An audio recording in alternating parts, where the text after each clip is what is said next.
નગર પ્રાથમિક શિક્ષણ સમિતિ દ્વારા સમિતિની 22 જેટલી શાળાઓના સમારકામ માટેની કામગીરી આજથી હાથ ધરવામાં આવી છે।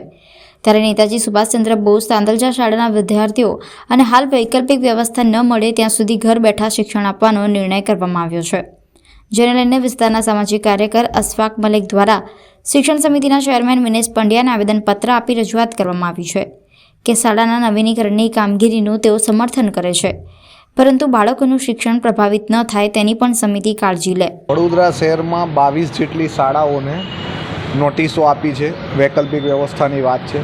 તેવી જ એક શાળા તાંદલજા વિસ્તારમાં આવેલી છે, નેતાજી સુભાષચંદ્ર બોઝ શાળા।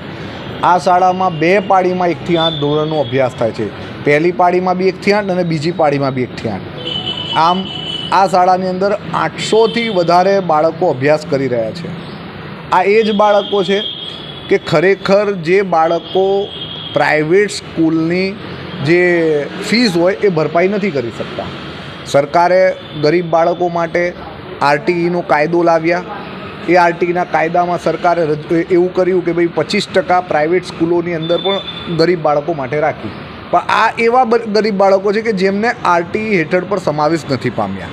એટલે ખરેખર આ બાળકો સૌથી વધુ જરૂરતમંદ છે। આ જ બાળકોની અંદર એજ્યુકેશનમાં ડ્રોપ આઉટ રેશિયો વધારે હોય છે, એટલે આ બાળકોની માટે ખાસ જરૂરી છે કે આ શાળાઓ બનવી જોઈએ। અમારા વિસ્તારની નેતાજી સુભાષચંદ્ર બોઝ જે શાળા છે, આ શાળાની અંદર છેલ્લા લગભગ 2012-13થી સતત સ્ટ્રક્ચર સ્ટેબિલિટીની નોટિસો આવી રહી છે, પણ અત્યાર સુધી મેન્ટેન નથી થતી। અત્યારે મેન્ટેનન્સનું કામ ચાલુ થઈ ગયું છે, એ ખુશીની વાત છે। આ લડાઈ પછી એક વસ્તુ સારી થઈ કે ભાઈ એક મેન્ટેનન્સ ચાલુ થઈ ગયું છે અને હરણી બોટકાંડ જેવી દુર્ઘટના ના સર્જાય એના માટે જ અમે લોકો આ શાળાની બાબતે રજૂઆત કરવા આવ્યા છે। અને આજે અધ્યક્ષ શ્રી શિક્ષણ સમિતિના અધ્યક્ષ શ્રી વિનેશ પંડ્યાજીને મળ્યા છે, એમણે પણ બાંહેધરી આપી છે, એમણે પણ બહુ પોઝિટિવ એટીટ્યૂડમાં વાત કરી છે।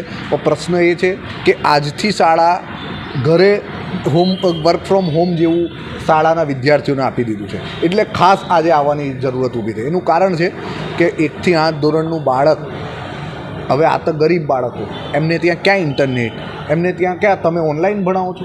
એટલે આ બધા પ્રશ્નો હતા, એટલે એમની સાથે ચર્ચા થઈ છે। એમને બેગલેસ ડેની ઉજવણી કરાવે છે એવું છે એમને કહેવું, પણ આગામી દિવસોની અંદર એ આ પ્રશ્નનું સમાધાન કરશે અને વૈકલ્પિક વ્યવસ્થા કરી આપશે। અને ત્યાં મેન્ટેનન્સની કામગીરી ચાલુ થઈ ગઈ છે, તે ત્યાર પછી શાળાને ત્યાં શિફ્ટ કરી અને મેન્ટેનન્સ વ્યવસ્થિત કરી દેશે એવું કીધું છે। અને આગામી દિવસોમાં એના પછી કે શાળા બનાવવા માટેની કામગીરી પણ અમે લઈશું એવી એમણે બાંહેધરી આપી છે। ત્યાંના એક એડવોકેટ વકીલ જે ત્યાંના આગેવાન છે, એમના તરફથી એક રજૂઆત કરવામાં આવેલી કે નેતાજી સુભાષચંદ્ર બોઝમાં બાળકો ભણી રહ્યા છે, 800 જેટલા બાળકો ભણી રહ્યા છે, એ લોકોની કોઈ વૈકલ્પિક વ્યવસ્થા કરવાની હોય તો અમારા તરફથી પૂરેપૂરો સાથ અને સહકાર આપીશું, કાં તો શાળાને તાત્કાલિક રિપેરિંગ કરવાનું કે રીતનું આયોજન છે એ માટેનું એમને મને પત્ર આપેલો।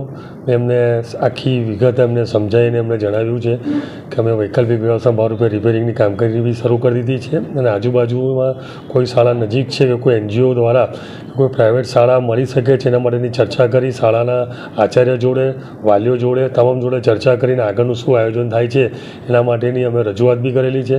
એમને મેં સમજાવ્યા છે કે તમારો બી સાથ સહકાર જરૂર છે, બાળકોના સ્વાસ્થ્યની સાથે સુરક્ષા સાથે શિક્ષણ પણ ના બગડે એ માટે તમારે બી સાથ સહકાર આપવો છે। એમને મને બાંહેધરી આપી છે અને અમને વિશ્વાસ આપ્યો છે કે કોઈપણ પ્રકારની અમારી જરૂરિયાત હશે તો અમે એ પ્રમાણે કામ કરવા માટે તૈયાર છે।